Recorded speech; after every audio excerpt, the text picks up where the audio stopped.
What's up, everybody? Ryan Turford, the weatherman on the moose here, and it is that time again, friends. It is time for Retro Game Treasure. This is for May of 2023, and for folks at home who don't know what Retro Game Treasure is, if you're not keeping up with the series, it's a monthly video game subscription box. You give them money, you tell them what games you want, consoles you want games for, and they send you them in the mail. They send you 3 to 5 of them every single month. So let's pop this open and see what's inside. First up, we got PlayStation Metal Coasters. This is an official licensed product from PlayStation. These are some fancy metal coasters, and they have the sacred symbols, the PlayStation symbols on them. And you can, put your drinks on them or do whatever you do with coasters. This is part of subscribing, where if you have it ticked off to get accessories, this is considered an accessory because, it's an accessory for your drink in a way. And it is, gaming related. I think this is a good value at, $10. It adds some value to the box. So I always like when they throw things like this in there. Again, it adds to the amount you get every month, because a lot of times, I mentioned this on the last Retro Game Treasure video, that if you don't have accessories turned on, a lot of times, they'll give you the same number of games you normally get, but, without the accessories. So it's just, this is just added value every single month. So there we go. PlayStation Metal Coasters. Again, I've seen a lot of people get these in this box, so it's not uncommon to get them. And last month we got a memory card, so I think we've been getting, some good stuff from accessories. But first up, let's actually pull out an actual game this time. We got Pack Attack on the Super Nintendo.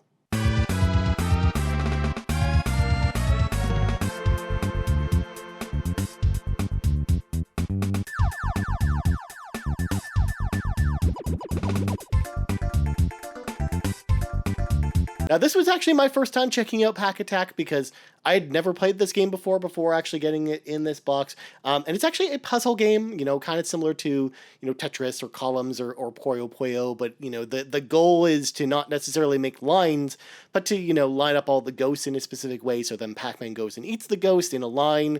It was actually a lot of fun. Like, I found myself, throwing this on and just, jamming out, listening to some podcasts and stuff. And I think it's actually a pretty fun game. And definitely one that, I'm glad I checked out because of this box. So I definitely think this was a good addition. Although, on the back, we've got a whole bunch of, Blockbuster stickers and stuff like that.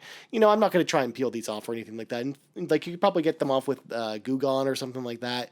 But I'm going to kind of leave them on here to kind of preserve the history that, this version of Pack Attack was once, a rental at Blockbuster. But yeah, there you go, Pack Attack. I think this is actually pretty fun, and a game that I'm glad that I checked out. Next up, we got Festers Quest on the NES.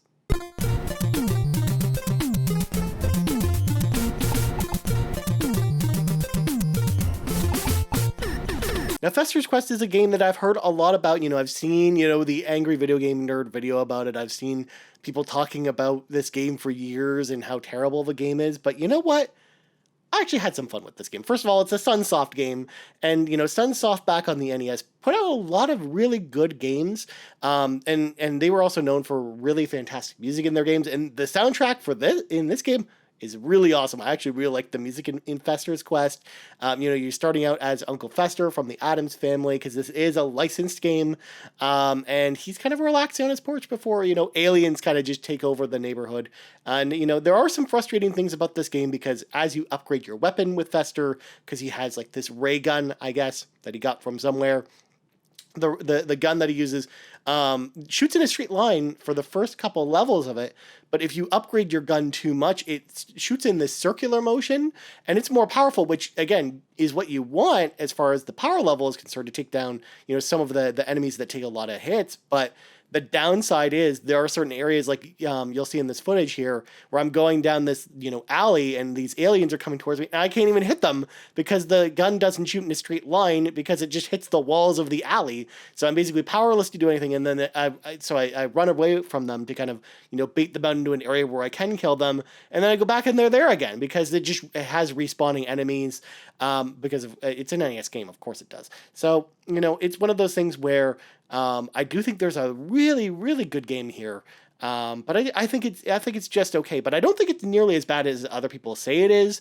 I do think there are some good aspects to this game. And again, if going in, like I found, as long as I didn't upgrade my weapon too much, if I kind of stayed with like the long beam, that you get at, level 2, then I actually had a much better time with this game. So I actually think there's a good game here, but unfortunately, it's just not perfect. All right, last game in the box, we got Super Mario Bros. 3 on the NES.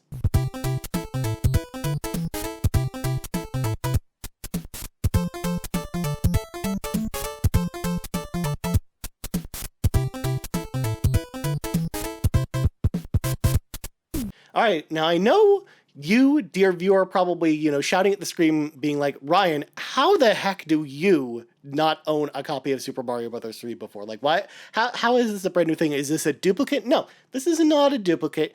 Actually, when I was in Japan many years ago, on vacation, I actually ended up picking up the Famicom version of Super Mario Bros. 3, and that's been the version I've been rocking this entire time. But the thing is, I don't actually own a Famicom. I own a Retron 5, which allows me to play Famicom games on it.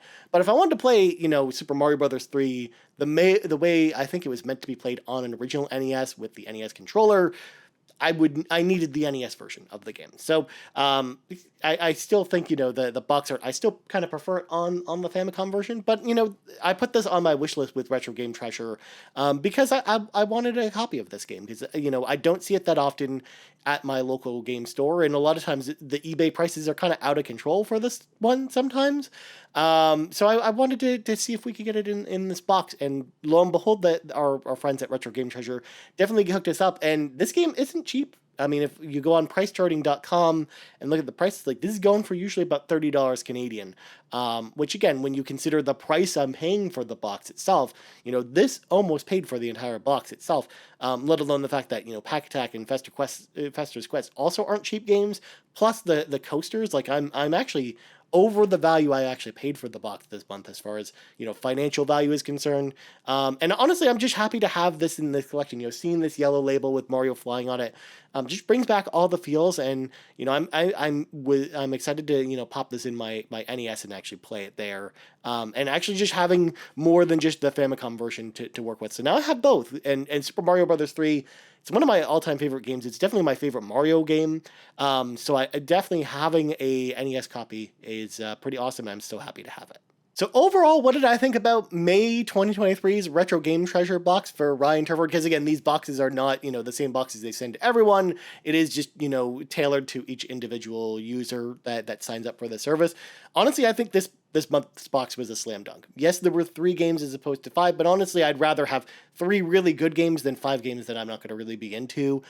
Yes, Festers Quest has its problems, but as I talked about, I still think it's pretty fun. I still think there's something fun to be had there. And again, the fact that I played Festers Quest and Pack Attack for the first time because of this box, and then I finally got, a copy of Super Mario Bros. 3 on NES, I think this was a home run for me personally. Like, definitely the best box I've received so far, and I couldn't be happier with it. Honestly, I think that this is exactly the type of thing I was kind of looking for when signing up for this service.